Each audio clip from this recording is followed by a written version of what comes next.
Hey guys, what is up? It's Kat here. Thank you so much for coming back and joining me today. In the event that I am unable to post my reaction to Andor episode 9?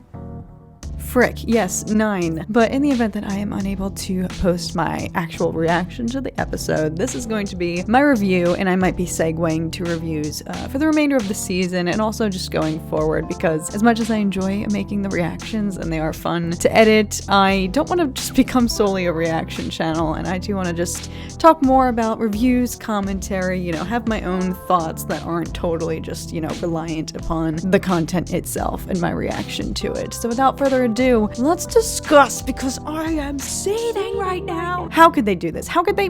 This show has been leaving off on very interesting places. The episodes where they start and end, and I wouldn't necessarily say the other episodes leading up to this have had major cliffhangers where I was like dying. They more so end off on very obscure moments. Definitely like not points of the show where you would think, okay, and cut, and that's the end of the episode. This episode, however, much different story. Unfortunately, right as Andy Serkis is about to go into Gollum mode, you could see the look in his eye just completely changed. I was ready for it. He had that tone in his voice. I was just like, oh my god. I gotta say, I do really love this prison arc. I'm not gonna lie, as soon as Cassian did get slapped with that prison sentence, I was a little bit skeptical about how enjoyable the remainder of the show was going to be, because I was like, frankly, how exciting is that gonna be in prison? Like, that stinks. And especially the first episode when we were introduced to the prison, and how stressful it freaking is there, and how much it would not be fun to live there. Part of me was just like, everybody else's storyline, aside from Cassian, like the main protagonist, like the most exciting parts of the plot are going to be everything happening externally, like everything that's not happening in prison, because how could what be going on there be more exciting than the outside world? This is proving to honestly be one of my favorite arcs of the show, because they have built the stakes and built the seriousness and just severity of the situation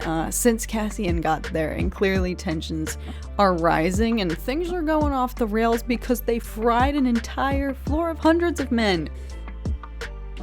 Like, what? Excuse me? No regard for human life, but the way in which they kind of relay that information, and we have to just kind of, we're in the shoes, they're not wearing shoes.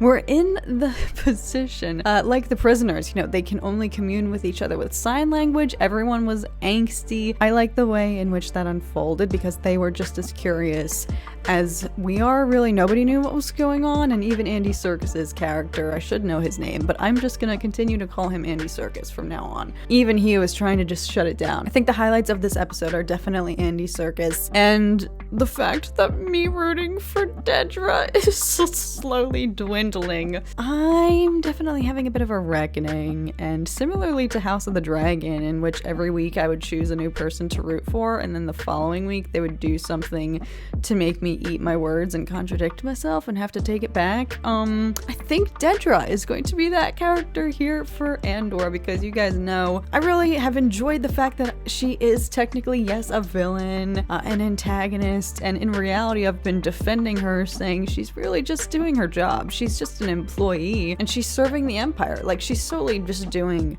her job and what she thinks is right, similarly to Syril. Like, they are extremely passionate about the Empire, just like we've only really seen portrayals of how people are extremely passionate about the rebellion, and I feel like we've never really seen a humanized depiction of the opposite stance. So all this time I've been using that to justify her actions, but that also juxtaposed with the fact that they told her story from the perspective of a female in a male-dominated workplace, and she's getting shot down at every angle, and she kicks it into high gear and starts to actually like pave her way and climb the ranks. Like, frick yeah, I'm gonna root for that. When you paint the picture from that lens, like, I'm gonna be cheering for her. That kind of lens alone, that frame through which her story has been told so far, yeah, I'm rooting for her. She's dynamic. Like, yes, she might be the antagonist, but she was humanized a bit and in a kind of underdog position that I, at least, inevitably, wanted to see her succeed and prove people wrong. And not to mention her performance, she's just an absolute boss. So, yeah, I was rooting for her a little bit, but I think,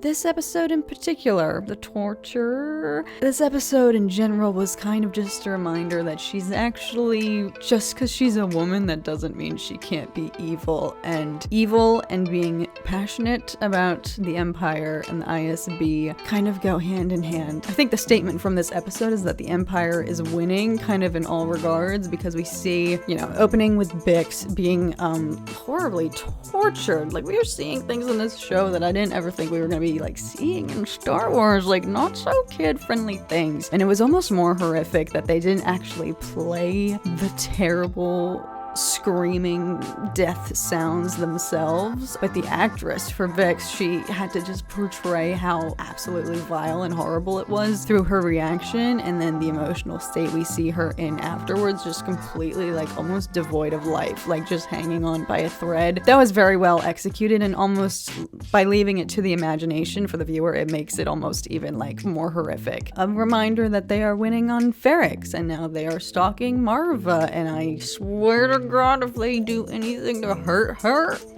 I might lose it. Please, just please, at all costs, she needs to be protected. Juxtapose that with the prison, you know, the Empire is literally winning. Obviously, nobody is winning in there, but they're especially exercising their lack of any sort of empathy or value for the human lives that are in there. They literally just are clearly cogs in a machine. This episode was a very stark reminder, and again, I feel like I've been saying this throughout the whole season, especially this deep into the series now. I feel like we are seeing sides of the Empire, you know, depicted in a light that we have yet to see, just to really put into perspective how truly bad they are. My girl Dedra included, you know, I'm really gonna have to rethink my stance about her, because her true colors showed, you know. I think the way they've told her story and really kind of like built up her character from a place where you're rooting for her, and then she finally gets some workplace success, and you see how she actually is and what her moral compass actually looks like, coming from that place of, oh, I feel inclined to root for her, and now I'm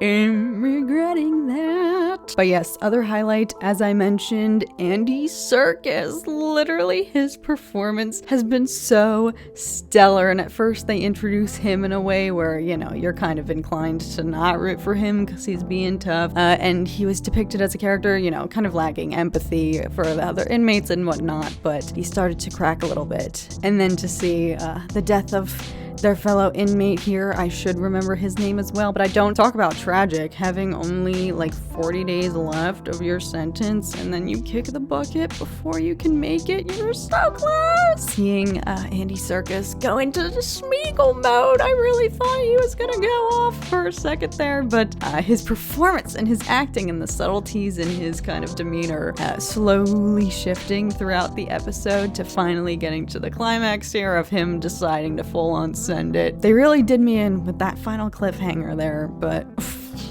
I'm so freaking excited. I've got to say, I thought the prison break was going to happen today, but how was I expecting that? In typical fashion with this show, they're taking the proper time to actually flesh out the plot, flesh out the story, to really emphasize the stakes and the severity of the situation and show how on edge everybody in the prison is, including someone like Andy Serkis, who has up until now been very composed and just wants everyone to get in line and do your thing because I'm getting out of here soon. And to see him kind of wavering,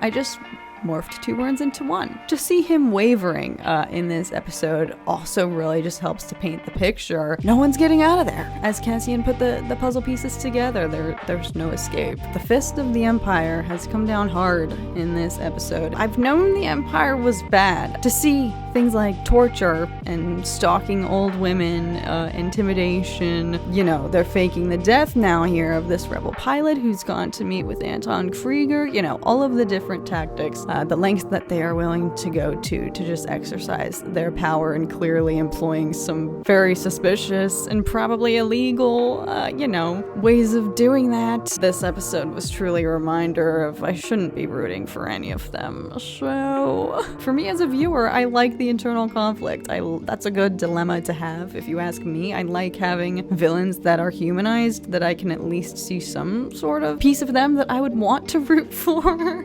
We'll see how long that lasts. Well, friends, that's gonna be it from me tonight. Thank you guys so much for watching. I'm almost more excited for this prison break than I was for Aldani, just because knowing like the lives that are at stake. Also, though, can't believe we got another Senate scene, which I wasn't expecting, but yet another scene in the Senate room with no sign of Palpatine. Thank you guys so much for watching, and I will see you guys again very, very soon. Bye, guys.